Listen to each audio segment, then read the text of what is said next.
आपको ऑफर होता है आमदार के टिकट, तो क्या आप जो है तो इसमें कैपेबल है और आप अपने आप को समझते हैं कि मैं आमदार लड़ सकता हूं बोल के? पठान को अगर आप बुलाओगे तो पठान तो मेहमान नवाजी के लिए तैयारी रहेगा भी। और भाई ठीक है, किसी ने क्या कपड़े पहना क्या नहीं पहना, तो क्या शाहरुख खान ने पहना था क्या? इसी बहाना था ये। मैं आपको बिल्कुल मुद्दे की बात बता रहा हूँ, जो मैंने नजरिया जो मैंने तज्जिया किया है, बिल्कुल एमपी साहब ने कह दिया तो पठान नए नए सिलाने को भी डाल दिए। पूरे टिकट एक साथ लेके पूरे लाइन के अंदर बिल्कुल लाइन में जाके पठान फिल्म देख के आएंगे। और पठान फिल्म देखने का मकसद बड़ा साफ है कि मैं पार्टी का छोड़ दो, आप अपने आप को कैपेबल मानते क्या? नहीं, अरे भाई मेरा सवाल ये, आप अपने आप को कैपेबल मानते क्या आमदार के लिए? मैं तो आपको कह रहा हूँ है कि नहीं है आप? मैं कह रहा हूँ कि मेरे कांधे इतने मजबूत है, पार्टी जो जिम्मेदारी की मैं संभाल सकता हूँ। बस यही सुनिए। ने जो खासदार साहब का भाषण सुना तो हमको इस बार उनके कुछ विचार बदले हुए नजर आ रहे थे। आपको भी पता है कि हम कौन सा सवाल आपको पूछ रहे हैं। जो इम्तियाज भाई ने कहा है कि जिसके ऊपर लोड हो रहा है, हाँ, उन्होंने अब घर में बैठ जाना चाहिए, तो आप कितना उनके भाषण से सहमत हैं? पूरी तरीके से 100% सहमत है हम। क्यों? तो बॉस इज बॉस। और जिस संदर्भ में और जिस पशुपेश के अंदर हमारे एमपी साहब ने बात को कहा है, बिल्कुल सही बात है कि यौम जमहूरिया था और यौम जमहूरिया की तरफ पार्टी की तरफ से जो है तो झंडा बंधन का, झंडा ध्वज का प्रोग्राम था। तो जितने जिम्मेदार लोग हैं, जो अपने आप को जिम्मेदार मानते हैं, जो पार्टी के अंदर सरगर्म रुकन है, तो उन लोगों का काम है कि ऐसे पूरे प्रोग्रामों पेश रहना चाहिए। और जब हम ऐसे प्रोग्रामों से अगर नाराज हो जाते हैं और फिर उसके बाद भी हम दूसरी बात के लिए अगर अपने आप को पेश करते हो, तो ऐसी चीजों के लिए वो संकेत था कि बिल्कुल लोगों ने जो है तो अगर वाकई में सरगर्म सियासत में काम करना है, जमात में अगर काम करना है, तो जमातों के उसूल के अंदर है कि काम करना पड़ेगा। उसके दायरे से बाहर कोई भी नहीं जा सकता। पहली बार हमने देखा कि इम्तियाज भाई ने वहां पे जो लोग मौजूद थे पार्टी के जिम्मेदार, उनका नाम लेकर के जो है तो बता रहे थे कि इतने लोग मौजूद है, जबकि 25 कारपोरेटर चुनकर आए हुए हैं। नहीं, कारपोरेटर चुन के 25-26 है, इसमें कोई शक नहीं। लेकिन साहब की नजर जितों पे गई और पूरे नजर जितनों पे पड़ी, तो वो उनके ही नाम लिए साहब ने कि भाई ये लोग मौजूद थे, बाकी कारपोरेटर में मौजूद रहना चाहिए था। ऐसा साहब का बिल्कुल दुरुस्त बोलना था और हम इस बात से पूरी तरीके से सहमत। अच्छा, उनका इशारा किसकी तरफ था? क्या लग रहा था आपको, किसको वहां पे कौन मौजूद थे? बड़ा साफ था कि लोगों ने अपनी जिम्मेदारियों को समझना चाहिए। जी। और जो जिम्मेदारी के प्रोग्राम होते हैं, और जब पार्टी के हित के अंदर, पार्टी के जेरे बैनर के नीचे जब होते हैं, तो सबने उसके अंदर पेश रहना चाहिए। ये साफ संकेत थे जी। अच्छा, वहां पे उन्होंने एक बहुत बड़ा संकेत ये दिया कि अब मुझे जो है तो एक नई टीम, मतलब एक नए लोगों की भर्ती करना जरूरी है। मेरा साफ सवाल आपसे ये है कि अगर आपको ऑफर होता है आमदार के टिकट, तो क्या आप जो है तो इसमें कैपेबल है और आप अपने आप को समझते हैं कि मैं आमदार लड़ सकता हूं बोल के? पठान को अगर आप बुलाओगे तो पठान तो मेहमान नवाजी के लिए तैयारी रहेगा भी। देखिए, हम लोग वो है जो जमीन पर उतर के काम करने वाले जी। पार्टी के आदेश पे हम लब्बैक करने वाले हैं और हमारे कांधे इतने मजबूत है कि पार्टी हम पे जो भी जिम्मेदारी डालेंगे हम उसको पूरी तरीके से संभालने के लिए तैयार है और इतने हम सक्षम है। लेकिन पार्टी जो है तो हर चीज के पहलुओं को नाप तोल के कोई फैसला करती है और पार्टी जो भी फैसला करेंगी, जिस किसी के भी हक में करेंगी, हम उसके लिए बिल्कुल पेश रहे जी। अच्छा, आपने पठान का थोड़ा सा एक डायलॉग हमको सुनाया है, तो उसके ताल्लुक से एक सवाल ऐसा है कि जो पठान का विरोध कर रहे थे उनके बारे में आपका क्या कहना है? क्योंकि पठान ने सभी मूवीज की जो है तो रिकॉर्ड तोड़ दिया एडवांस बुकिंग के तौर पे, तो आप उसके बारे में क्या कहेंगे? नहीं, देखिए, पठान की जो मुखालिफत की गई और ये बाइकआउट गैंग जो सामने आया था, तो जहां तक मेरा नजरिया और मैंने जिस बात को समझा है कि उस फिल्म के अंदर जो हीरोइन है दीपिका पादुकोण जी, दरअसल निशाना उसको बनाया जा रहा है। ओके।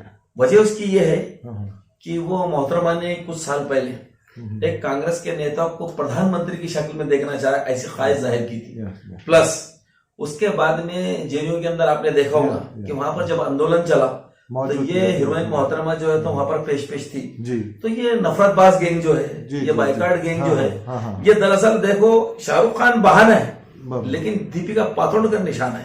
आपने देखोगा पद्मावत के टाइप पे भी वो कौन से उनकी करी सेना, कौरी सेना, कैकाड़ी सेना कोई तो सामने आ गई। उसी के बाद में जो है तो साथ साथ देखेंगे आप, तो ये है दरअसल बात। और भाई ठीक है, किसी ने क्या कपड़े पहना क्या नहीं पहना, तो क्या शाहरुख खान ने पहना था क्या? इसी बहाना था ये। मैं आपको बिल्कुल मुद्दे की बात बता रहा हूँ, जो मैंने नजरिया, जो मैंने तज्जिया किया है, बिल्कुल कि दीपिका पादुकोण ने एक कांग्रेस के नेता को प्रधानमंत्री की शक्ल में देखना चाहा, जो ये नफरतबाज गैंग को, ये जो तो क्या बाइकाट गैंग को, इनके पेट के अंदर खलरा कि भाई इसने कैसा क्या दूसरे को, प्रधानमंत्री। तो देखो ये कोई जागीर नहीं है प्रधानमंत्री की पोस्ट, ठीक है। दीपिका पादुकोण ने अगर कोई बात करी ठीक है, लेकिन कोई भी बन सकता। मुल्क हमारा 130-135 करोड़ है, जनता जिसको चाहेंगे वो प्रधानमंत्री बन जाएगा। आप आवे है पी के आए हुए नहीं है, ऐसे नहीं कि आप जिंदगी भर रहेंगे। ये सियासी माहौल है और सब जनता जनार्दन की होती है, जिसको चाहे बादशाह बना सकती है और जिसको चाहे फकीर बना देती है। तो ये तो पहले बोलते हैं कि मैं तो फकीर हूँ, झोला उठा के चले जाऊंगा, इंशाल्लाह 2024 में चले जाएंगे। अच्छा, इसके साथ साथ इम्तियाज भाई ने जो है तो स्पीच में ये भी कहा कि मजलिस पठान देखने जाएंगी तो पठानी खिलाना जरूरी है। तो आपका इस पे क्या कहना है, क्या कहेंगे? जाने वाले पठान देखने के लिए बिल्कुल एमपी साहब ने कह दिया तो पठानी नए नए सिलाने को भी डाल दिए, पूरे टिकट एक साथ लेके पूरे लाइन के अंदर बिल्कुल लाइन में जाके पठान फिल्म देख के आएंगे। और पठान फिल्म देखने का मकसद बड़ा साफ है कि हम ये संकेत देना चाहते हैं कि जब सेंसर बोर्ड ने किसी चीज को पास कर दिया, एक आपने इदारा बनाया, संवैधानिक इदारा बनाया, उसके पास कर देने के बाद में बेफजूल की और बेतुकी बात करने वाले लोगों के मुंह पे करारा तमाचा मारने के लिए हम जाने वाले। बिल्कुल। अच्छा, वापस सियासत की तरफ अगर आ गए तो एक डले का अगर आप अभी एक सुनाए हमको, हमारे दर्शकों को एक और सुना दीजिए। जैसे इम्तियाज भाई ने बोला है कि आप जो है तो तुमको आराम करना चाहिए, मतलब जो वहां पे मौजूद नहीं थे, तो ये डायलॉग उन पर सूट होता है कि अपने कुर्सी की पेटी बांध लो। एक जरा ये इसके साथ में जरा आप बोल दीजिए। कहने का मतलब नहीं, वो डायलॉग होना हमको साहब का कहने का मतलब बड़ा साफ है कि अपनी कुर्सी की पेटी बांध लो। अब पार्टी के अंदर भी जो है तो मौसम बिगड़ने वाला है। तो बिल्कुल सही बात है। आपकी खुशी तो ये बता रही इस बार आमदार भी आप बनने वाले। नहीं, देखिए आपके अल्लाह आपकी जबान मुबारक करे, मैं इनकार नहीं करूंगा इस बात से। लेकिन देखिए बात बड़ी संजीदा थी और बड़ी गंभीर बात थी वहां पर कि लोगों ने सियासत में संजीदा होना चाहिए। जो लोग अपने आप को जिम्मेदार और अपने आप को पार्टी के वफादार मानते हैं तो प्रोग्रामों के अंदर उनको पेश रहना भी चाहिए। अच्छा, चलिए हमारा इंटरव्यू खत्म हो रहा है, लेकिन आखिर में छोटा सा थोड़ा सा चेंज है, आपके पार्टी से हटके है, ये इससे हटके है। कल जो है तो औरंगजेब के नाम की बेहुरमती हुई थी और जिनसी पुलिस स्टेशन में कुछ अपने नौजवान बच्चों ने जाके कंप्लेन भी लिखाई। तो जो जिसने किया है उनको आपका खुला चैलेंज क्या है और मुसलमानों ने इस पे सबर भी किया है, आप क्या कहेंगे? देखिए आलमगीर औरंगजेब रहमतुल्लाह अलैह इनकी एक बहुत बड़ी तारीख है और ये नफरतबाज गैंग के लोग जो बेइज्जती कर रहे हैं और जो जानबूझ के जो है तो बदअमनी पैदा कर रहे हैं, तो ये वो लोग बेबहरा लोग हैं जिन्होंने तारीख पढ़ी नहीं। मेरे को नहीं लगता इन्होंने पढ़े ना इनके घर के किसी लोगों ने पढ़े। जिस दिन ये औरंगजेब रहमतुल्लाह अलैह की तारीख पढ़ लेंगे तो ऐसे वाक़या कभी नहीं हो सकते जी। लोग उनका इज्जत और एहतराम के साथ नाम भी लेंगे और इज्जत और एहतराम से उनका सम्मान भी करेंगे जी। आरिफ भाई, मैं इंटरव्यू खत्म करने वाला था, लेकिन अब एक बात और याद आ गई। आप जब भी इंटरव्यू के लिए हमारे सामने बैठते तो इंटरव्यू खत्म ही नहीं हो पाता, क्योंकि आपके पास से हमको इतनी बहुत सारी चीजें मालूम पड़ती है।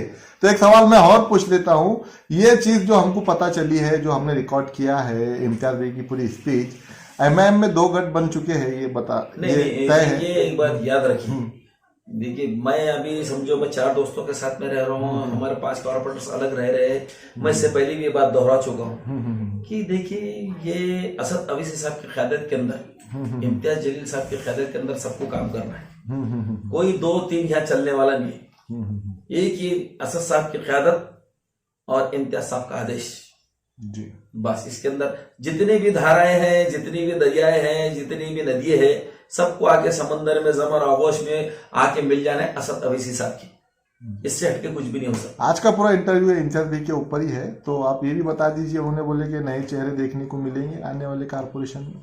नहीं, देखिए बिल्कुल पार्टी को अगर लगेगा कि भाई जो रिजल्ट दे सकता है पार्टी के हक के अंदर फैसला, पार्टी जिसके हक में फैसला करेंगी वो मुंतखब होकर आ सकता है और आने के बाद में लोगों के दुख दर्दों को और लोगों उनके प्रश्नों को अच्छी तरीके से छुड़ा सकता है। तो ऐसे जो लोग भी आ सकते हैं उनका सब खैर मकदम करेंगे, क्यों नहीं करेंगे। बिल्कुल हमको पार्टी को चलाना है, पार्टी को मजबूती से लेकर चलना है, तो इन बातों को सबको आगे रखते हैं। पार्टी ने जिसको सामने खड़े कर दिया लब्बे करके उसको मुंतखब कर दिया। बहुत पुराना एक इम्तियाज भाई का इंटरव्यू है, आप भी शायद वहां पे उस टाइम मौजूद होंगे। मैं दोहरा देता हूँ, खासदार का टिकट लेने का ठेका मैंने अकेले नहीं लेके रखा है। अगर आप लगता है तो आप भी जाके टिकट मांग सकते हैं, कोई उसमें मैं आपका काम करूंगा। तो आपको लगता है कि इस बार आप जो है तो एमआईएम से टिकट मांगेंगे आमदार के लिए? खासदार इम्तियाज जलील साहब की फराख दिली की मैं बात कहूंगा कि हर बार उन्होंने मीटिंग में कहा कि आप अपने आप को महदूद मत करो, आप बिल्कुल माशरे में उतर के काम करो, समाज के काम करो, पार्टी के काम करो और खासदार इम्तियाज जलील साहब की पोस्ट का भी दावा ठोको।